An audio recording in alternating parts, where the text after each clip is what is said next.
El 27 de marzo del 2009 es una fecha que jamás en la vida podré olvidar. Me dejó mi marido en el trabajo. Mauri me dijo que iba al huerto con mi cuñado. Me dice, a las 3 te recojo. En vez de Mauri, a mi trabajo me vino a recoger mi cuñado. Y bueno, empezó a decirme que se habían ido juntos, mi marido y mi hermana, que no esperara más. Yo esto no me lo creí. Me voy para el huerto, no había nada. Fui a mi casa, estaba todo tal cual como lo dejamos por la mañana, tal cual. Mauri, que era diabético, se estaba tomando medicación también antidepresiva, todo eso estaba en casa. Y yo me fui, pues ya digo, dando vueltas por Tarragona, a ver si los veía por alguna parte, es que no lo sé, en aquel momento una sensación de vacío, de impotencia, de rabia a la vez. El 27 de marzo del 2009 fue el día que desapareció mi hermana y mi marido. A partir de esa fecha ni los he visto, ni he sabido nada de ellos, nada.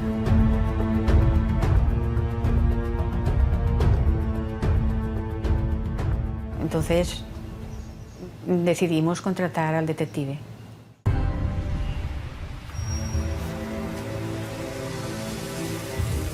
La primera vez que me entrevisto con Mercedes y me habla de la desaparición de su hermana Julia y de su marido Maurici, Mercedes es una mujer destrozada.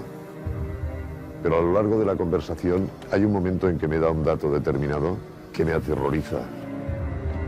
Me dice que su hermana estaba viviendo con Ramón Lasso. A partir de ese momento a mí se me ponen los pelos de punta. Mi mente retrocede y me sitúo en los años 80.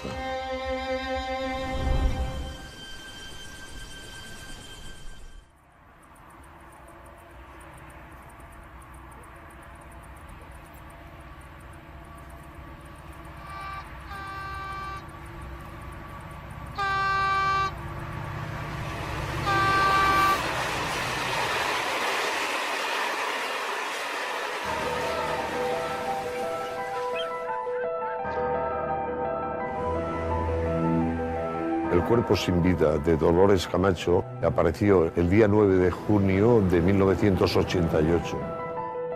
Cuando Juan Camacho me contrata, era una persona que no podía contener las lágrimas del gran drama que tenía en su familia. Era un hombre destrozado, lloraba siempre. Él me dijo que había prometido a su hija, cuando murió, que haría justicia y que no pararía nunca. Las investigaciones oficiales que se habían llevado a cabo habían dicho y determinado que Dolores Camacho se había suicidado. Él no lo creía.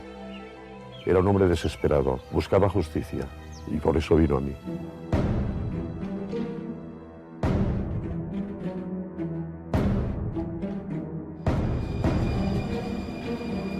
Sobre las 2 de la madrugada me llamó mi hermano diciendo que mi hermana la habían encontrado en la vía del tren. Mi padre, cuando llega a la vía del tren, aunque se encuentra es a mi hermana allí tirada en la vía del tren con la cabeza cortada y la mano cortada por la muñeca. Una rabia y una impotencia pues tremenda. La primera vez que vine a este lugar, desde luego yo ignoraba que este caso iba a acabar marcando mi vida profesional. Estoy yendo a la vía del tren, lugar en donde apareció el cuerpo decapitado de Dolores Camacho. Ha pasado mucho tiempo de la última vez que yo estuve aquí. Es un sitio difícil de acceder, incluso la Guardia Civil de aquí de la zona tuvo dificultades en llegar.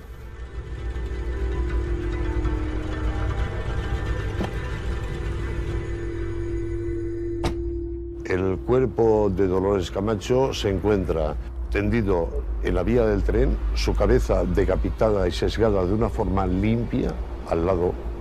Su coche está también donde se encuentra mi coche en este momento, la forma en que apareció el cadáver y tal. Su cabeza seccionada y decapitada de una forma muy limpia. Es imposible que una persona cuando se suicida tirándose al tren aparezca de esta manera. El tren la arrolla, la lanza al vacío, hay una descompresión en su cuerpo, sus zapatos vuelan docenas de metros y no era así, era un corte limpio. Otro de los puntos que me llamó poderosamente la atención fue la manifestación del propio maquinista, que ya a una distancia considerable ve que hay un cuerpo tendido en la vía del tren. Él Intenta disuadir o que se mueva esa persona con pitos, con luces, de todas las maneras que puede. Intenta detener el tren, no lo consigue. Ve que ese cuerpo ni se inmuta, no se mueve. Eso es imposible. Una persona no puede ponerse en la vía del tren para suicidarse y permanecer ahí sin moverse. O sea, es imposible del todo. Eran detalles, pequeñas cosas. Pero ahí empieza mi trabajo, en lo menos evidente. En saber mirar lo que está más allá de la primera luz, de las letras, a veces interminables, del informe oficial. El siguiente paso es el instinto. Y entonces lo tuve claro. La muerte de Dolores no era como me la habían contado. Ella no tenía ningún motivo para suicidarse. Ella tenía trabajo, tenía sus hijos. Estaba muy contenta. Esta pareja hacía mucha vida en común con la familia de Dolores, que vivían aquí en lugar próximo, y además era muy estrecha la relación. Él al principio con nosotros se llevaba bien, y con mis padres y con mi hermana, pero después, al cabo del tiempo, es cuando ya se fue torciendo la cosa. Después de fallecer Dolores, sus hijos se lo repartieron entre las dos familias. El mayor, Daniel, se quedó a vivir con los padres de ella en Amposta. El pequeño Carlos, que tenía unos meses, pasó a vivir con la familia de Ramón Lasso en Quesada, Jaén. Cuando pasó el accidente de Lolita, pues la verdad que nos dieron el aviso a la familia y nos llamaron diciendo que Lolita estaba muerta. Y llegamos allí y ya nos enteramos de que fue a quitarse la vida a la vía. Pero que yo creía que Lolita no iba a ser capaz ella de llegar y quitarse la vida así tan fácil, porque con sus dos hijos, que era lo que más quería en el mundo, vamos, que no me lo llego a entender yo. La noche de los hechos, a las 3 de la madrugada, aquí están las autoridades pertinentes. También acude el marido de Dolores Camacho.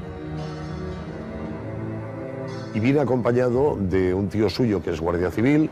Cuando llegan aquí a la vía del tren, el marido de Dolores coge por el pelo la cabeza de Dolores Camacho, la pone a su altura, la mira y luego la deja.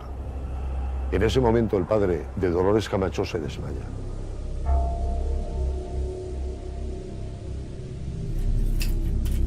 Esta sala lleva cerrada a lo menos 15 o 20 años. Cuando la recogieron de las vías del tren, la funeraria la trajo aquí y aquí se practicó la autopsia. La descargamos, la dejamos aquí en la mesa y bueno, una vez se ha descargado, entonces aquí ya no tenemos nada que hacer hasta el día siguiente. Ramón eso lo sabía también, porque cantidad de veces había estado aquí cuando él trabajaba en la funeraria. Dice, ¿quieres verla, David, a mi mujer? Yo le dije, no, Ramón, no quiero verla, no. Ya la veré mañana cuando se haga la autopsia. Y él entonces cogió con la mano, quitó la sábana, destapó a su mujer, y cogió el cabello a la cabeza y me lo levantó.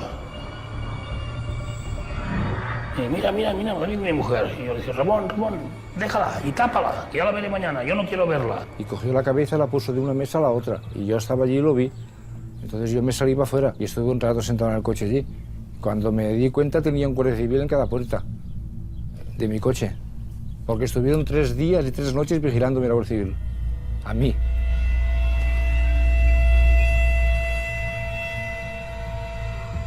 Él tenía en Amposta un familiar que era guardia civil, un tío de él. Con su tío él se llevaba perfectamente, eran carne y uña los dos. Siempre que ha tenido un problema siempre he acudido a él, como su protector.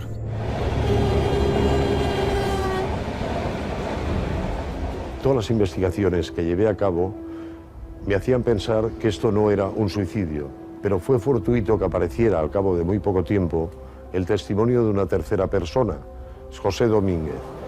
Él es cazador y sabe que en esta carretera, en este lugar que estamos y en proximidades, hay caza. Vino a dar una vuelta por aquí con el coche y se encontró con la sorpresa de ver 2 coches aquí en el lugar en donde aparece el cadáver de Dolores. Yo iba en dirección a Amposta y al llegar aquí al puente veo que había unas luces de posición al otro puente de la autopista. Y yo pensé, mira, me han pasado delante, porque yo iba en la idea de ver si podía coger algún conejo de estos que van por la orilla de la autopista. Cuando llegué allí me di cuenta que había otro coche pequeño, rojo, parado. Y yo pensé, mira, aquí a lo mejor están follando, ¿sabes? Pensé. Y cojo y digo, voy a ver si lo alcanzo, para saber quién era el que iba adentro, que me había estropeado la noche mí de los conejos. Y entonces yo aceleré un poco y vi que ellos también aceleraban. Y digo, cuando llegarán a la carretera, a la General, tendrán que parar. Y como yo voy lanzado, pues me echaré encima y a ver si puedo ver quién era. Cuando yo llegué al lado, vi que habían dos personas. Tengo muy claro de que ellos giraron la cabeza para que no los viera. A los 2 días me entero en el bar que se había matado una chica al tren. Yo me puse muy nervioso porque yo sabía algo, ¿sabes? Yo sabía algo y lo quería decir para quedar yo tranquilo. Y al final digo, voy a la Guardia Civil. Y ellos me miraban, pero no me hacían caso. Yo cuando fui a declarar yo estaba tranquilo de todo. Y el primer día que fui a trabajar fue cuando me pincharon las ruedas. Y tenía un poco de miedo ya, porque pinchándome las ruedas es porque querían asustarme. A mis espaldas tengo, a unos 40 metros, el punto en donde apareció el cadáver de Dolores. Es un sitio inhóspito, difícil de acceso. Dolores Camacho estaba súper limitada porque no le gustaba conducir y tenía miedo al coche. Aquí no hubiera llegado nunca. Ese lugar ella no lo conocía. Y además era muy difícil llegar hasta ahí. Pero Ramón Lasso sí que lo conocía porque había trabajado a un huerto que estaba a unos 500 metros de allí y él conocía perfectamente ese camino y toda esa zona de ahí.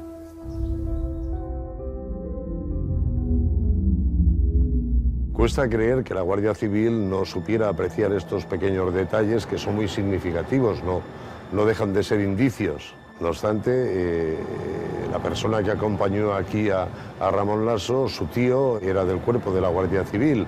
La Guardia Civil sabía que había un testigo ahí, pero la Guardia Civil no investiga nada de ese coche, cómo era, ni cómo dejaba de ser, ni nada. En ese momento, la muerte de Dolores era solo un suicidio más, un hecho sin trascendencia que no pasó de un artículo breve en un periódico local.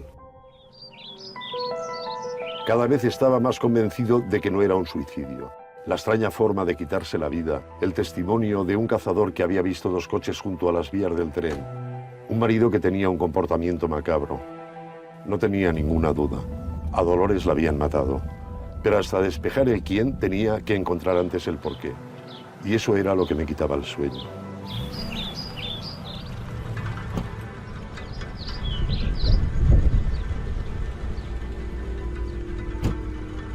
Estoy llegando a la casa de Dolores Camacho y de Ramón Lasso. Hola, buenas tardes. Hola, muy buenas. Perdone, ¿era esta la casa que vivía hace muchos años el Ramón Lasso? Sí, señor. Ah, sí, y ahora es de usted. Sí, señor. ¿Usted Hace 16 años que es mía. la compró usted a Ramón Lasso? Sí, señor. ¿Usted lo llegó a conocer a Ramón Lasso? Sí, pero muy poco tiempo. Poquita cosa. Es justo lo de la hipoteca y se acabó. En esta casa, Dolores y Ramón eran un matrimonio aparentemente feliz. Pero entonces descubrí que solo de puertas para afuera. Dentro se vivía un infierno. Ramón no era el marido fiel que todos pensaban. Y Dolores había destapado el engaño. Se enteró de la infidelidad de Ramón con una chica de aquí del pueblo que se llamaba Teresa Burgos. Y Dolores Camacho quiere divorciarse. Pero después yo en la calle me entero que sabía que todas las tardes iba a casa de la amiga y que una tarde, porque el marido se iba a jugar a fútbol sala. Y se ve que una tarde el marido regresó pronto y se lo encontró a él dentro de su casa. Y bueno, se pelearon y el otro le hizo daño, porque el otro era un tío fortón y se ve que le hizo daño y por eso estuvo un par de días en la cama.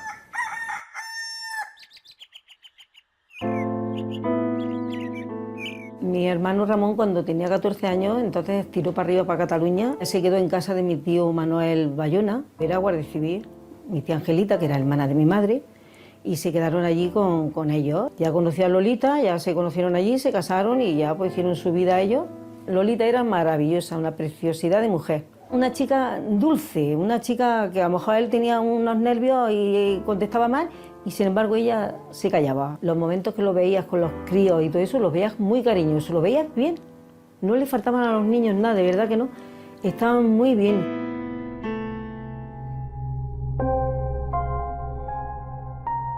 Esta es la carretera nacional 230, que está en la provincia de Tarragona. Va de Cherta a Gandesa y es una carretera en donde el día 2 de marzo de 1989 Ramón tuvo un accidente.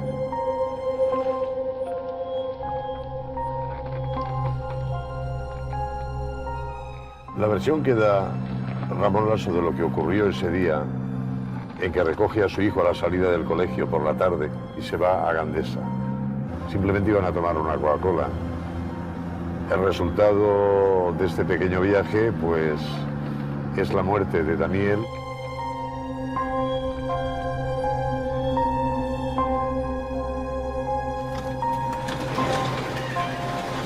La familia, sobre todo mis padres, están destrozados porque se le muere la hija y ahora tenían el aliento del nieto y se muere el nieto también, pues imagínate. Ahí es donde empiezan mis padres a perder salud. Cada día más, cada día más.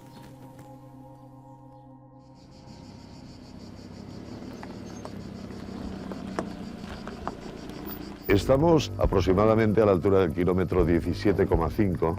Como se puede ver, esta carretera es una carretera de montaña con mucha curva. Realmente hay muy poco tráfico y lo ha habido siempre. Es una zona que tiene pronunciados barrancos en sus laterales y es muy frondosa en cuanto a vegetación.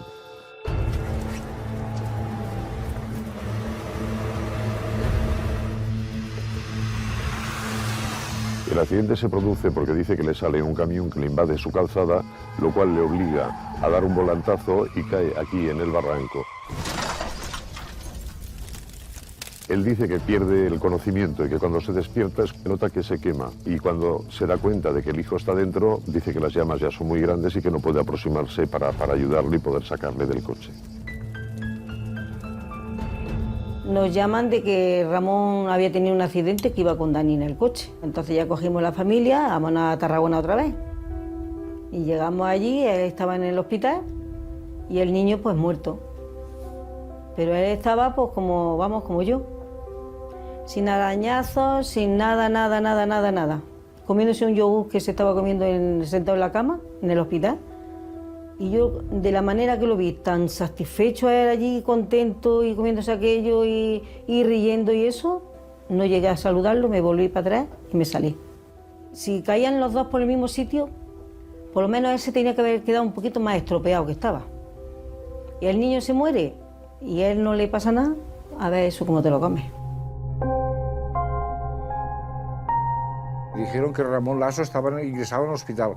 Me fui hasta la tercera planta y en eso sale Bayona, el familiar que tiene Ramón en la Guardia Civil y su mujer. Salen del hospital y cuando me ve, me dice, Miguel, dice lo que tú quieras. Lo que tú quieras. Porque sabía él que había hecho mal con mi hermana. Él sabía que había hecho muy mal con mi hermana y claro, al repetirse la cosa, él ya se había cabreado con su sobrino, con Lasso. La familia Camacho ya no se creía en las versiones de Ramón Lasso. Entonces, pues bueno, venimos aquí, hacemos una inspección ocular. Según el atestado de la Guardia Civil, la velocidad que mantenía Ramón Lasso, según había manifestado, 70-80 kilómetros por hora, no corresponde con la parábola que tendría que haber descrito en el momento de salirse por aquí. El vehículo tenía que haber descrito una parábola grande. La Guardia Civil había calificado este suceso como un accidente normal y corriente de tráfico. La prensa tampoco dio importancia a la muerte del pequeño Daniel, una tragedia más en la carretera que se cobraba la vida de un niño. Eso fue ya la gota que como el vaso ya para nosotros, ya porque decimos, este tío nos mata a toda la familia. Ese día yo lo tengo marcado a fuego, ese día y el de mi hermana. Hay un momento que me doy cuenta de que tengo indicios suficientes para darle un vuelco al tema, para poder demostrar ante la justicia de que el supuesto suicidio de Dolores no es suicidio y de que este supuesto accidente es una cosa provocada con intención de matar a Daniel.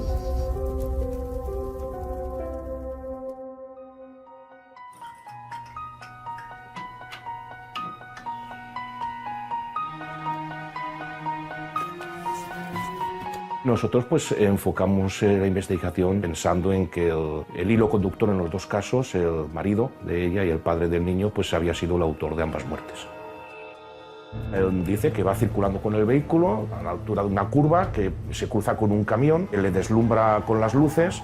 Del camión no tenemos ninguna constancia, ¿no? Pero aún suponiendo que el caso fuese cierto, yo como padre pienso, caray, yo tengo un accidente con mi hijo y aunque me queme, yo hago todo lo posible por sacarlo del coche.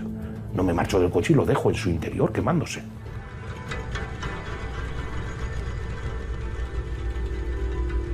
El vehículo que conducía el Ramón Lasso venía de Gandesa, era un Seat 850. Se supone que venía a una velocidad alta, entre 80, 60, 80 kilómetros por hora. Ese tipo de caída tenía que haber caído a esa velocidad en parábola.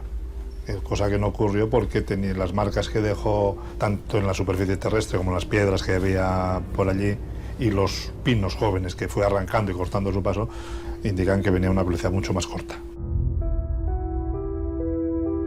Cuando se sacó el coche del fondo del barranco se pudo determinar que ese coche llevaba la primera puesta, o sea, la velocidad realmente no era superior a 10 kilómetros por hora.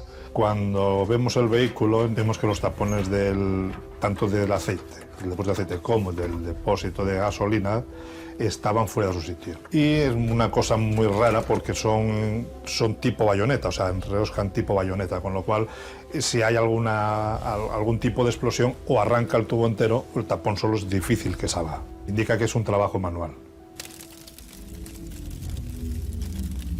Nos damos cuenta de que el vehículo se incendia cuando está abajo, precisamente porque en el trayecto no se observa nada de chamuscado, o sea, no se observa ningún resto de calcinado. Cuando seguimos la investigación hablamos con el médico que atendió a Ramón Lasso. Inicialmente se suponía que tenía un traumatismo cráneoencefálico y nos dijo el médico, dice, no, dice, eso lo puse yo en el parte porque como venía de un accidente que había perdido a su hijo, yo tenía miedo a una reacción de esta persona pues, que intentara suicidarse, cualquier cosa. Entonces, para justificar el mantenerlo hospitalizado en observación esa noche, pues por eso puso traumatismo craneoencefálico, pero no tenía nada. Ramón Lasso, simplificando, lo que hace realmente es llegar aquí, encarar el coche aquí al barranco, ponerle primera, tirarlo abajo,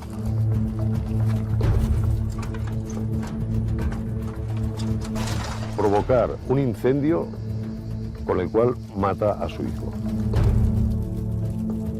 No es un asesinato cualquiera. Solo un psicópata sin sentimientos puede quemar a su hijo de esa manera y quedarse a ver cómo arde. Este accidente Ramón Lasso no lo tiene con su propio vehículo.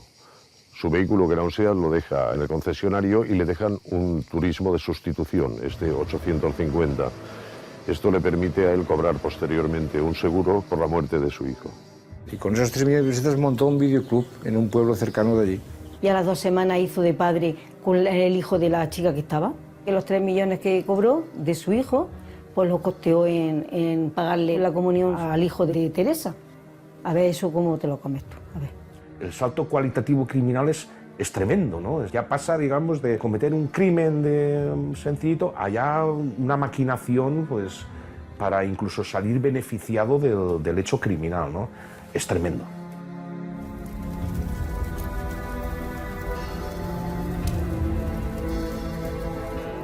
No hay palabras, no hay sentimientos.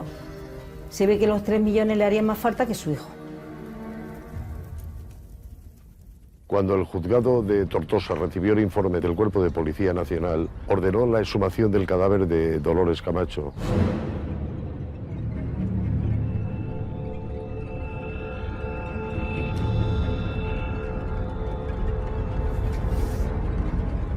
Se solicita del juzgado la exhumación del cadáver para practicar una segunda autopsia, pero en este caso ya por forenses especializados.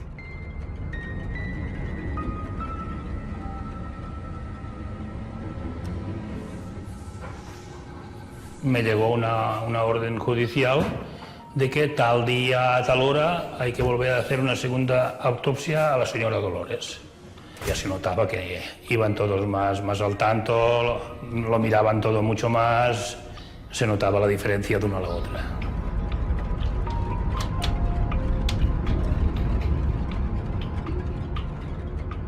Visto los informes y visto todas las fotografías y demás, nos parece muy raro de que en el lugar del hecho no hubiera absolutamente nada de sangre. La ropa de Dolores no tenía nada de sangre, estaba completamente limpia. Su cara estaba cianótica, estaba, digamos, como morada. Si ella se hubiera suicidado, la piel estaría completamente blanca, estaría completamente llena de sangre y en el suelo habría un montón de sangre. Quiere decir que, desde nuestro punto de vista, el cuerpo lo pusieron allí.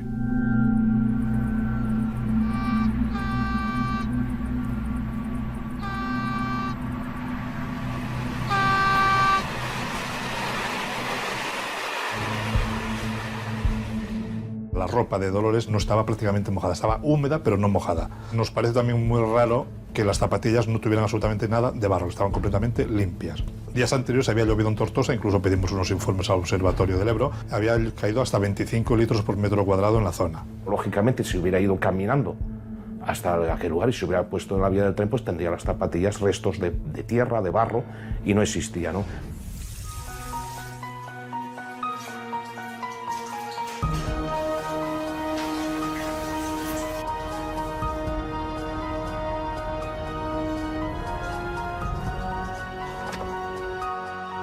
Según mi investigación, lo que yo tengo claro es que cuando Ramón Laso llega a las 10 de la noche a su casa en Amposta, tiene discusión con su mujer, siendo premeditado o no premeditado, ella muere y luego tiene dificultad para deshacerse del cadáver. Yo estoy convencido que esta mujer la estranguló y directamente pues, fue a construir la coartada. Pide ayuda a una tercera persona, que según la audiencia no se ha identificado. Lo trasladan aquí, el cadáver. Cogen el cuerpo y el coche de mi hermana y lo llevan a la vía del tren.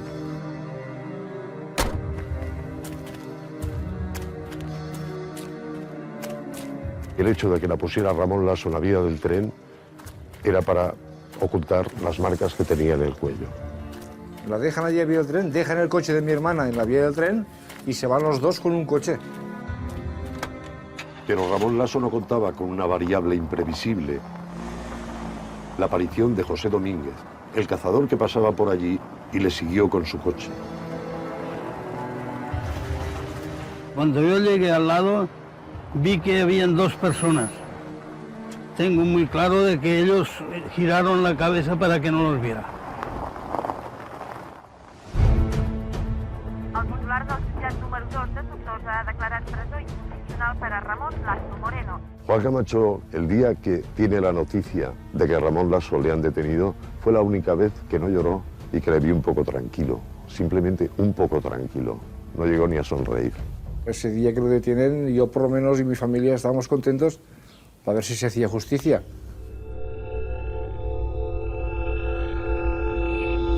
Hasta el delincuente, digamos, más malo, entre comillas, pues denota, digamos, tener sentimientos. Este individuo no, este individuo era, te digo, es como un pino, o sea, una frialdad increíble.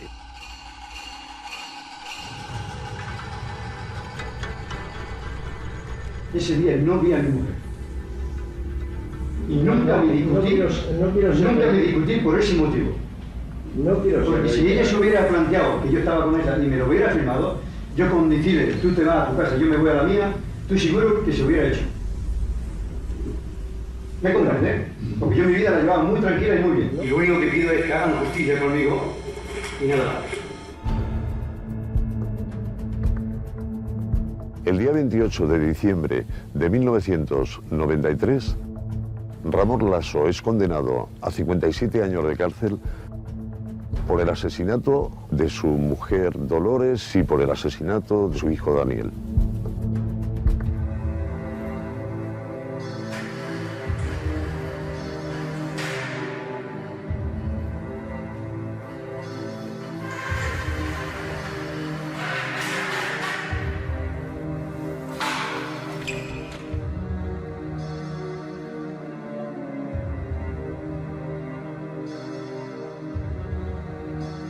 Esta persona mataba simplemente porque le venía bien. No siente nada por el hecho de que haya muerto su esposa, por el hecho de que haya muerto su hijo. Ha habido otros tipos de crímenes, pero bueno, como este ninguno. Te marca. Te marca. No es. Yo jamás me haya encontrado con una persona así. Esto no es el caso 1505 o diligencias 557 del 89, no. Esto, de hecho, en el legajo se guarda, es el caso Ramón Laso Moreno. Físicamente, Ramón Laso había cambiado mucho su imagen en prisión. Se quitó el bigote que acostumbraba a llevar antes, se puso gafas. Era fácil no saber quién era si no te preocupabas en buscarlo. Es una persona sin sentimientos, es una limaña.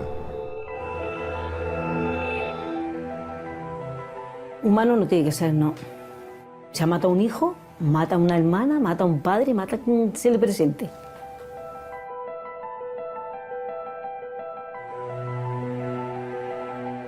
Ramón Laso lo que nos ha hecho a nosotros, lo que es mi familia, es matarme a mi hermana, a mi sobrino y a mis padres indirectamente. Había llegado por fin a su destino, la cárcel. Cuando lo vi allí sentí una extraña satisfacción. Tantas horas, tanto esfuerzo, supe que había vencido al mal. Al menos eso creía en ese momento.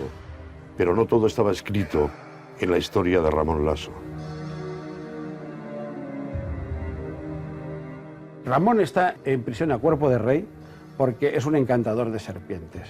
Es un tipo muy listo, es lo suficientemente inteligente para engañar a todo lo que le rodea y mimetizarse en todo momento y en cualquier situación con el terreno. No sabía freír un huevo y se convierte en jefe de cocina. Llega a convencer a la gran mayoría de los internos de que él es un funcionario más. Es más, hay un motín y lo usan como rehén en el motín.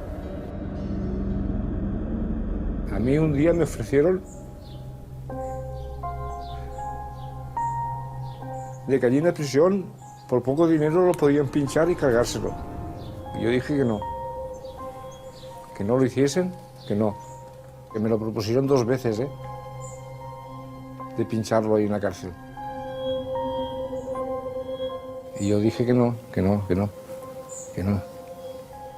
Ramón Laso fue condenado a 57 años, de los cuales solo cumplió 7 años, porque se le aplicó el Código Penal anterior al del 95, en el cual se redimían las penas. Cuando sale definitivamente, para mí, pues que era una cabronada. Que esto no es justicia ni es nada. Entonces no sé para qué tantos años y si después en 4 días estás en la calle. Si le echan tantos años de cárcel cuando aquello de la mujer y el hijo, lo vuelven a echar a ese hombre con toda la condena que tiene, pues tú dime a mí si eso así se pagan las cosas. Para mí no. De nuevo suelto, de nuevo en la calle, como uno más. Pero él no es uno más. Él es un depredador siempre al acecho. Tiene la virtud de algunos asesinos, saber esperar. Y eso era lo que él estaba haciendo. Cuando Ramón Laso sale de la cárcel, se va de la zona de Amposta y viene al norte de la provincia de Tarragona, concretamente a un pueblo llamado Los Pallaresos. Ahí es donde conoce a Julia. Mi hermana también ha tenido muy mala suerte en cuestión de parejas. Ella era más todo fuego, más carácter. Vino un buen día y dijo, oye, he conocido a un chico, igual lo conoces, que le parecía una buena persona. Y nada, al principio todo bien, contentos, le acogimos como un familiar más. Todos convivían con el enemigo, pero ninguno lo sabía. De la nada, sin estudios, Ramón se convierte en el gran manipulador entre los suyos, tejiendo sabiamente una cadena de mentiras y silencios. Nadie conocía su pasado, pero su pasado estaba a punto de volver. Era una persona de lo más amable, trabajador, te ayudaba, no hacía falta decirle, Ramón, que nos ha pasado esto, es que él ya lo veía y te decía, deja que ya lo hago yo. O sea, bien, no, ya digo, no hubiera pensado que esto nos tenía que suceder. El 27 de marzo del 2009 es una fecha que jamás en la vida podré olvidar, puesto que fue el día que desapareció mi hermana y mi marido. A partir de esa fecha ni los he visto, ni he sabido nada de ellos, nada. El día de la desaparición de Maurici, este acompaña a su esposa Mercedes al hospital en donde trabaja Mercedes. Le dice que ha quedado con Ramón Laso por la mañana y luego vendrá a buscar a recogerla en el momento en que termine ya el trabajo. Hacía 2 semanas que le pidió si le podía ayudar a hacer unas cosas en el huerto. Mauri no le hacía mucha gracia de ir, no le gustaba mucho, pero una vez que estaba allí ya, pues ya se iba haciendo y tal, y al final ya lo que le decían, ¿no?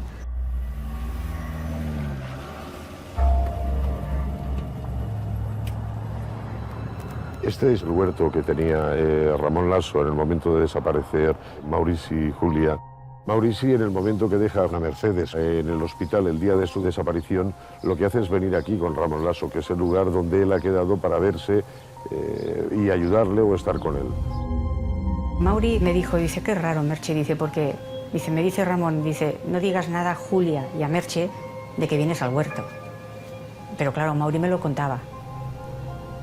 Mauri me lo contaba todo. Entonces dice, lo encuentro como muy raro, pero Mauri aún era muy buena persona, ¿no? Y entonces dice, va, es igual, dice, ya le he dicho que voy, dice, pues iré y ya está.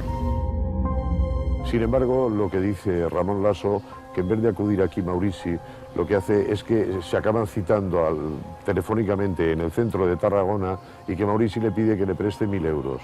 Ramón Laso desde ahí se desplazó aquí al huerto y sigue manteniendo que fue desde aquí de donde salió directamente a eso de las 12:30 para ir a buscar a Julia a su puesto de trabajo en el centro también de Tarragona.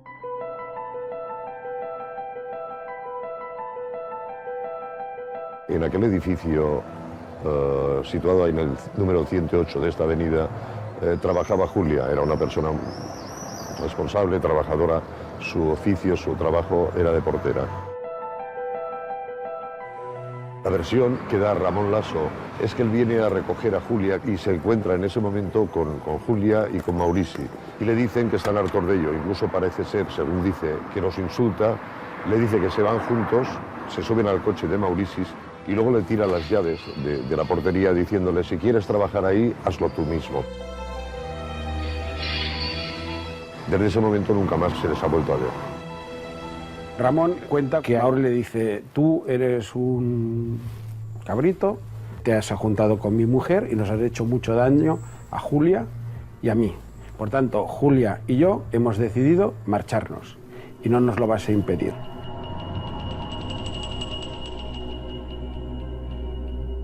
Quizás ahí me sentí un poco culpable porque 2 o 3 veces estuve con Ramón.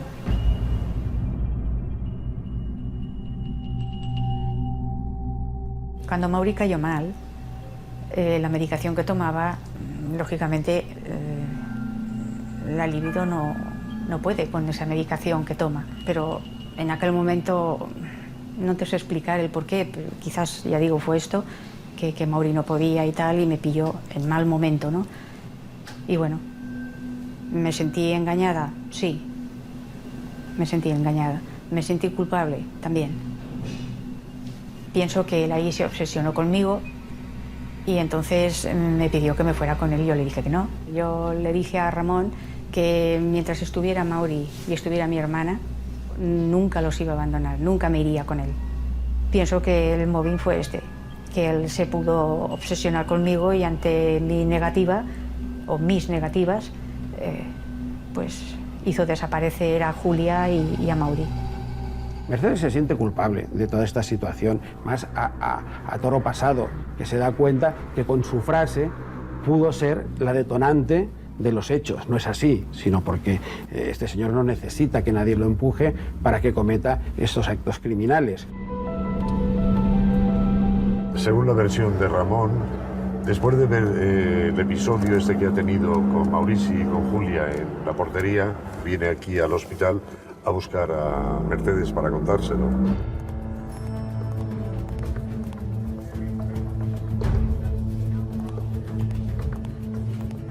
Apareció sudoroso, no articulaba palabra, bebiendo todo el rato agua, estaba seco, sin gafas, con un pequeño rasguño en la nariz del puente donde apoyan las gafas. Y bueno, empezó a decirme que no esperara más a mi marido, que no iba a venir más. Cuando escuché esto me quedé muy parada. No me podía creer que se hubieran ido juntos, puesto que eran dos caracteres totalmente opuestos. Se aguantaban como cuñados, pero nada más. Y Mauri, como mínimo, se hubiera llevado lo básico y su medicación, que tampoco fue así. Mi marido, Mauri, se estaba tomando medicación por su depresión y también medicación por la diabetes. Mauri cumplía con su medicación, no se dejaba ni la de la mañana, al mediodía, a la noche, no. A veces, sin saberlo, vivimos pared con pared con el peligro. Durante 9 años, Ramón Lasso no despertó ninguna sospecha. Nadie sintió miedo. Nadie podía imaginar de lo que era capaz. Ni próximos ni lejanos escucharon el veneno silencioso de una cabeza malvada, la de Ramón Lasso. A lo largo de estos años de relación con Julia, nunca llegaron a saber ni a conocer quién era Ramón Lasso. Él ya se preocupó de ocultarlo. No tuvieron conocimiento de los antecedentes que tenía. Lo que sabíamos de él, poca cosa. Que era viudo, que su mujer había tenido un accidente con el niño mayor y, bueno, no sabíamos nada más. Ramón en ese momento se camufla debajo de una imagen de curita, es decir, con unas gafitas, camisa de cuadros, es decir, un tipo que parece que no ha roto un plato, pero es el monstruo de los caramelos. Después ya de la desaparición, al día siguiente a las 9 de la mañana, me llamó Ramón, le digo que quiero poner una denuncia y se vino conmigo. Ya dio su versión de los hechos y no me dejó decir ni palabra. Entonces, como no se pudo poner la denuncia, fui a casa de la vecina, la Dulós, como sabía que trabajaba en prisión, que era funcionaria y su marido también, y me dice, ¿qué te pasa, Merche? Digo, pues es que ha desaparecido mi hermana y mi marido. Y ya digo, se puso las manos a la cabeza, fuimos a la misma dependencia de los Mossos d'Esquadra y la vecina dijo, mírese el expediente tal, dice, porque es una persona bastante peligrosa.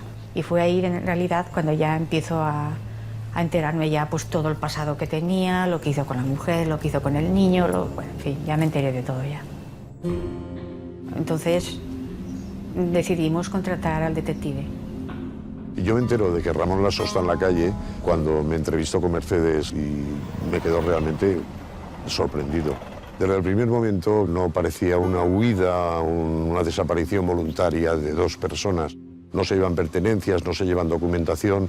Maurici era una persona muy enferma, no se lleva sus medicinas, no se lleva su cartilla sanitaria. Era sospechoso, y más estando Ramón Lasso de por medio.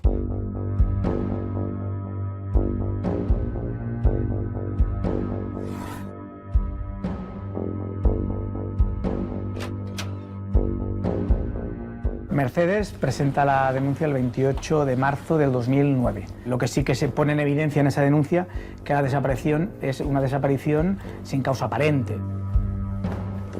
Lo que nosotros pretendemos es, por una parte, demostrar que las personas desaparecidas no se han marchado voluntariamente y, por otra parte, abrimos la investigación criminal propiamente dicha para esclarecer la autoría de los hechos. Nosotros ya teníamos los ojos clavados en Ramón Lasso, pero tener los ojos clavados no significa ni mucho menos que este señor se le pueda detener y mucho menos que pueda ser condenado.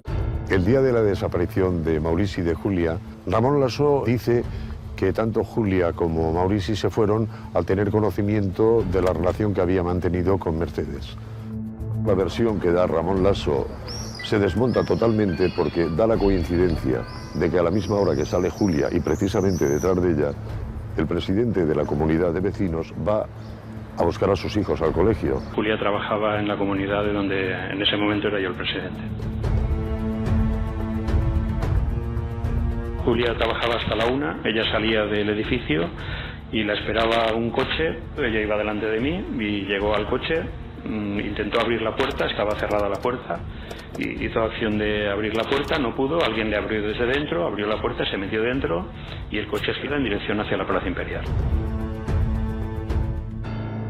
No llega a ver quién era el conductor de ese vehículo. Pero lo que está claro, porque luego nosotros lo que hicimos fue una serie de reconocimientos fotográficos de vehículos y sin ningún margen de duda el testigo marca, ¿no?, la furgoneta de Ramón Lasso como el vehículo en la cual subió Julia. Existe un hecho muy significativo, que es que Ramón Lasso se presenta a buscar a Mercedes sin las gafas que habitualmente lleva. No lleva las gafas porque las ha perdido posiblemente en el asesinato de Julia. Al día siguiente se presenta en la óptica donde las hizo y exige unas gafas exactamente igual que las hicieron y además las quiere gratis. Se le interviene telefónicamente y aparte se le pone una chicharra, se le coloca en el coche, que es para un seguimiento.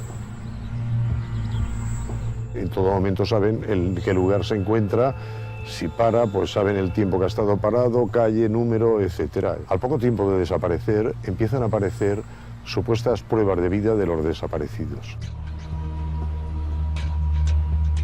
El día 3 de abril, alguien llama a la madre de Ramón Lasso desde una cabina de Castellón. Alguien que dice ser Mauri y le dice que no lo busquen porque se ha ido con Julia y que son muy felices. Después, para ratificar que Mauri está vivo, les dice a la policía que su madre ha recibido una llamada de Mauri.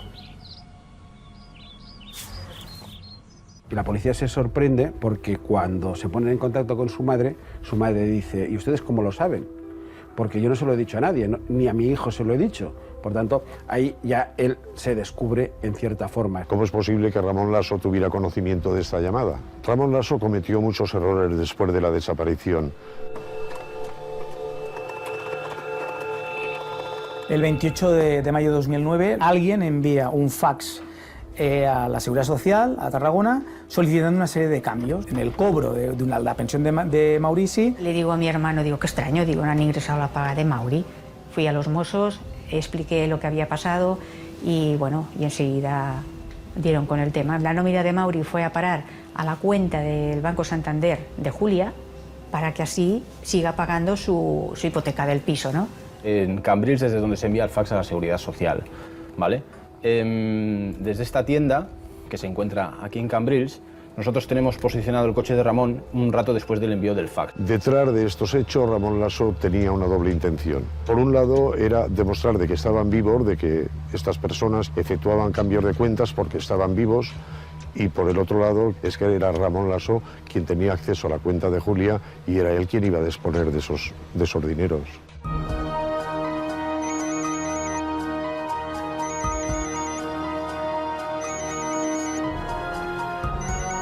El día 28 de mayo, el periodista de sucesos del Diario de Tarragona recibió una llamada telefónica de una persona, un señor, que se identifica como Maurici, diciendo que hagan el favor de no publicar más ni de molestar porque ellos han ido de forma voluntaria.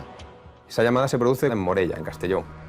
Curiosamente, cuando la furgoneta de Ramón está ubicada en la misma zona de Morella. Conozco al periodista del Diario de Tarragona, el cual me dice es imposible que fuera Mauri, porque Mauri es catalán, y entre los catalanes hablamos catalán, y con quien hablé tenía un acento andaluz.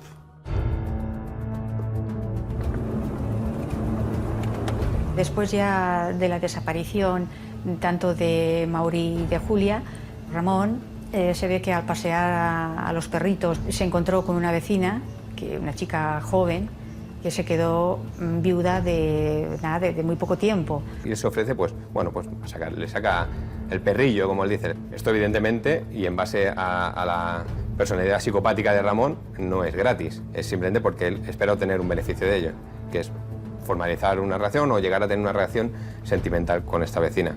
De hecho, él precisamente le llega a decir, ¿dónde vas a encontrar tú algo mejor que yo con el panorama personal que tienes, viuda con 3 hijos? Esta chica, lógicamente, no entra Ramón en sus parámetros, lo rechaza. Él intenta vengarse de la chica y ¿cómo lo hace?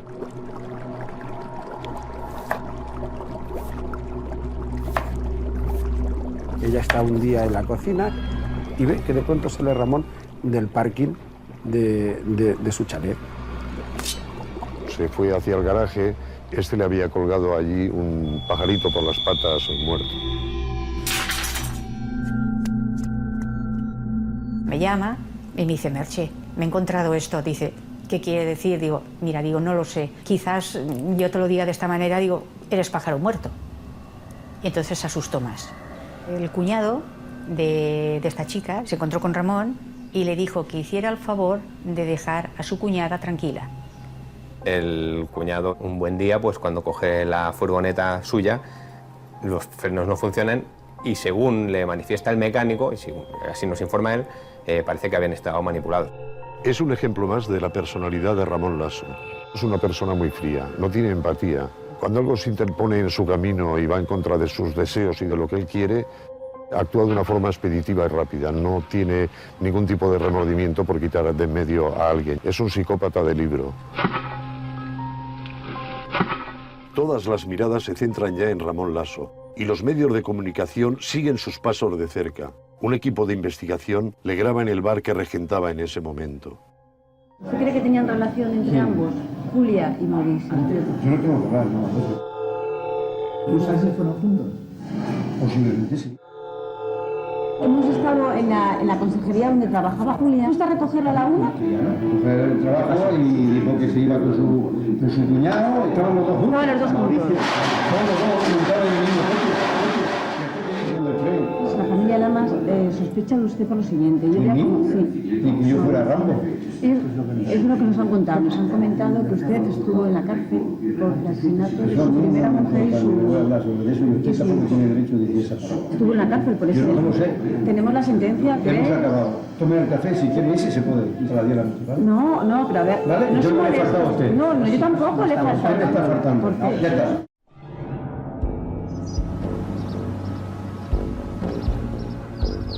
Al poco tiempo lo veo que va con una señora, me confirman otras vecinas que es la pareja de él, una tal Margarita. Una mujer de origen paraguayo con la que se había casado en ese mismo año y curiosamente poco después de casarse ya se había encargado de hacerle un seguro de vida.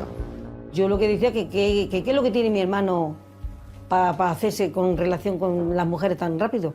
Hace un año que le conocí, yo nunca he notado comportamiento raro en Ramón. Para mí era la persona adecuada, ideal. Me dijo, ¿cómo te puedo hacer daño a ti si yo te quiero tanto? Ramón y Margarita residen en el chalet, que era parte propiedad de Julia, y mi cliente, la cual vive en las proximidades de la casa de Ramón, comprueba como una furgoneta con rotulada que pone envíos Paraguay o algo similar, está sacando paquetes de la casa de Ramón. Intuye que Ramón está pronto a huir de España. Salta la liebre en el momento que vemos como él pone a la venta la casa. Un riesgo de fuga evidente, y esto sí que no nos lo podíamos permitir de ninguna de las maneras, ¿no? A partir de aquí se montó el operativo de la detención.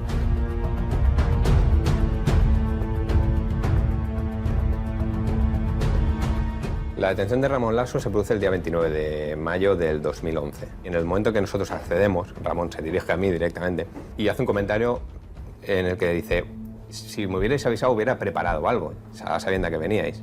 Ramón es así, es una persona especialmente cortés cuando espera obtener algún beneficio. Los Mossos entraron en su casa e hicieron un registro y allí se encuentra la evidencia más clara que le implica en la desaparición de estas dos personas. Al llegar a la habitación de matrimonio, que estaba repleta de cosas, la mesita de noche, la de al lado donde guardas tus cosas más íntimas, en el primer cajón de todos, al lado de los calzoncillos estaban por separado la batería y el teléfono móvil. El teléfono Nokia, desde el cual hizo una llamada al Diari de Tarragona haciéndose pasar por Maurici y diciendo y pidiendo al Diari que hicieran el favor de no buscarles ni molestarles más.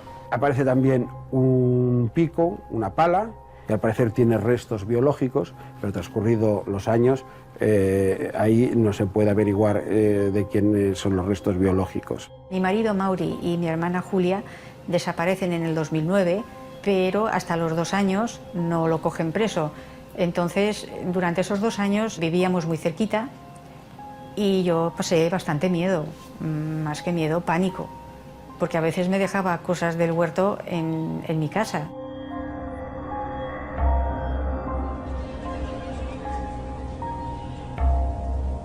El acabar con la vida de ambos, estoy segura que se hizo en el huerto. Lo que pasa que, claro, hasta los 2 años no pasaron un georradar. Le dio tiempo suficiente para cambiarlos de sitio, porque estoy segura que lo que hizo, lo hizo allí. Ramón Lasso, desde luego, desde el día de la desaparición, sin duda alguna, tuvo todo el tiempo del mundo para trasladar los cadáveres de un sitio a otro si es que hubiera querido hacerlo.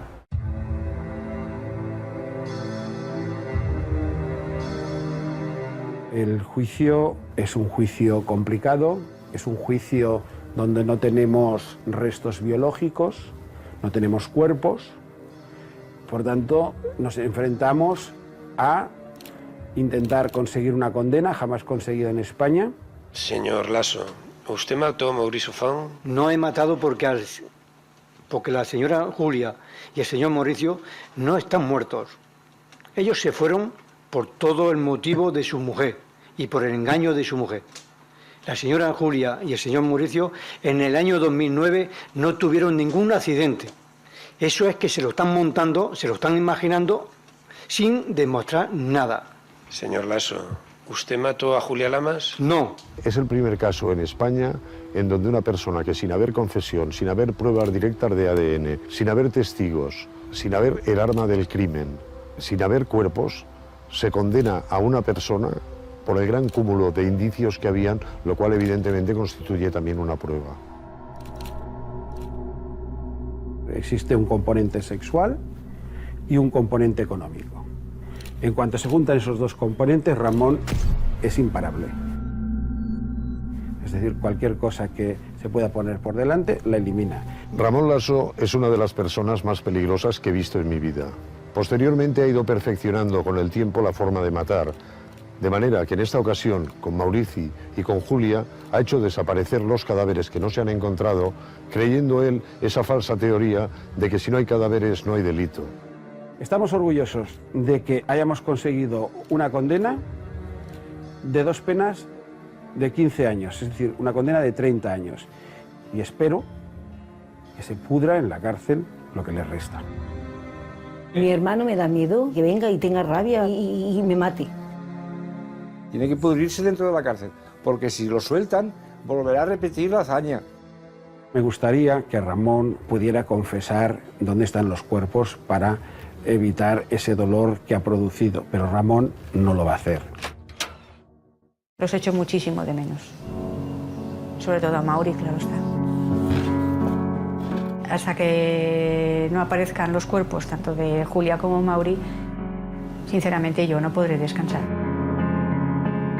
Lo que más he lamentado es ver el sufrimiento de la gente, de las personas próximas a Ramón Lasso. A veces voy conduciendo por aquí y voy pensando, voy recordando, eso no lo puedo evitar. Para mí escuchar el nombre Ramón Lasso es sinónimo de muerte.